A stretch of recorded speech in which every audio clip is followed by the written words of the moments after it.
Halo, apa kabarnya hari ini? Bertemu lagi dalam materi kali ini kita akan membahas cara mengatasi inflasi. Ada beberapa solusi yang bisa dilakukan untuk mengatasi inflasi, yaitu yang pertama adalah kebijakan moneter. Kebijakan moneter ini dibagi menjadi 4, yaitu politik diskonto atau discount policy. Dalam politik diskonto, pemerintah dalam hal ini Bank Indonesia selaku bank sentral, dia dapat melakukan kebijakan menaikkan atau menurunkan suku bunga. Pada saat uang yang beredar terlalu banyak, di materi sebelumnya kan kita sudah bahas bahwa salah satu penyebab inflasi itu jika uang yang beredar terlalu banyak maka bisa menimbulkan inflasi.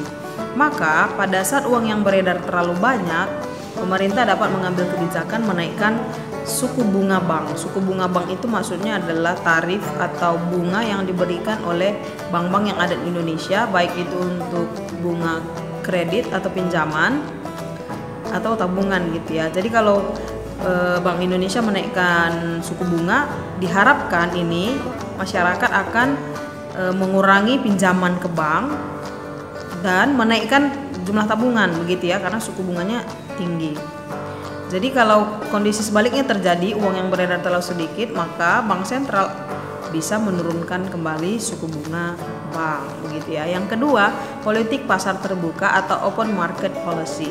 Apa politik pasar terbuka ini? Yaitu kebijakan untuk membeli atau menjual surat berharga. Sama seperti suku bunga bank tadi, jika uang yang beredar dianggap terlalu banyak, kalau uang beredar terlalu banyak itu kan dia menjadikan nilai uang turun. Maka pemerintah boleh menjual surat berharga ke masyarakat, ke publik ya. Maka diharapkan dengan penjualan surat berharga ini uang masuk kembali ke negara. Jadi supaya peredarannya dikurangin gitu.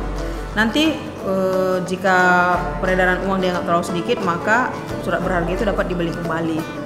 Yang ketiga, pengawasan kredit secara selektif, yaitu dengan pemberian kredit secara ketat. Artinya Bank Indonesia akan membuat kebijakan agar bank-bank yang ada di Indonesia, karena kan semua bank yang ada di Indonesia itu kan di bawah Bank Indonesia. Bank Indonesia itu the bankers of banknya, jadi dia bank dari segala banknya. Maka dia bisa membuat kebijakan pemberian kredit secara ketat. Tujuannya apa? Jika diberikan kredit secara ketat, diharapkan masyarakat tidak melakukan kredit dengan jumlah yang banyak, karena aturannya sangat ketat, jadi tidak mudah memberikan kredit supaya uang yang beredarnya tidak terlalu banyak. Yang keempat, politik persediaan kas atau cash ratio policy, yaitu politik menaikkan atau menurunkan cadangan kas di bank. Jadi artinya Bank Indonesia dapat membuat kebijakan persediaan kasnya dengan menaikkan jumlah kas dari bank, karena setiap bank itu mereka punya kas minimumnya berapa. Jadi kalau kas minimumnya dinaikkan, otomatis bank umum yang ada di Indonesia akan mengurangi jumlah pemberian kredit, karena kan bank-bank itu kan dia kegiatannya kan menghimpun dana dan menyalurkannya kembali dalam bentuk kredit. Jadi kalau cadangan kasnya dinaikkan dalam jumlah tertentu, otomatis jumlah yang mereka bisa salurkan melalui kredit jadi berkurang. Itu maksudnya. Jadi uang yang beredar itu jadi lebih berkurang gitu ya, supaya nilai uang itu tadi tidak terlalu rendah, karena kembali lagi kalau uang yang beredar terlalu banyak maka bisa menimbulkan terjadi inflasi karena nilai uangnya jadi turun gitu. Kemudian kebijakan yang kedua yang dapat dilakukan yaitu kebijakan fiskal. Kebijakan fiskal ini dapat dilakukan dengan 2 cara, yaitu yang pertama dengan pengaturan pengeluaran pemerintah APBN. Jadi diatur dalam APBN, jika terjadi inflasi dapat dikurangi belanja begitu ya. Jadi disalurkan dalam bentuk yang lain, APBN-nya diatur sedemikian rupa untuk mengatasi inflasi itu. Jadi bisa dinaikkan atau dikurangi pengeluarannya gitu ya. Yang kedua, peningkatan tarif pajak.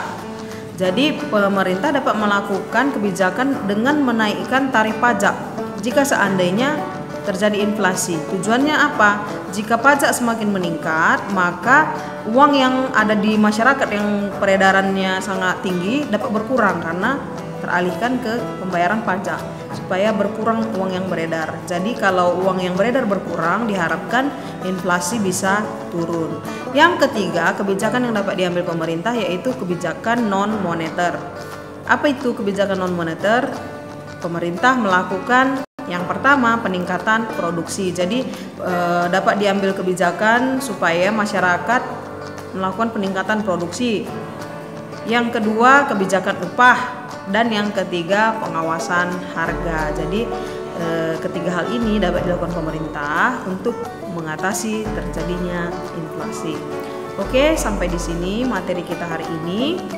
Semoga kalian dapat memahaminya. Sampai ketemu di materi selanjutnya. Tetap semangat, tetap jaga kesehatan. Bye-bye.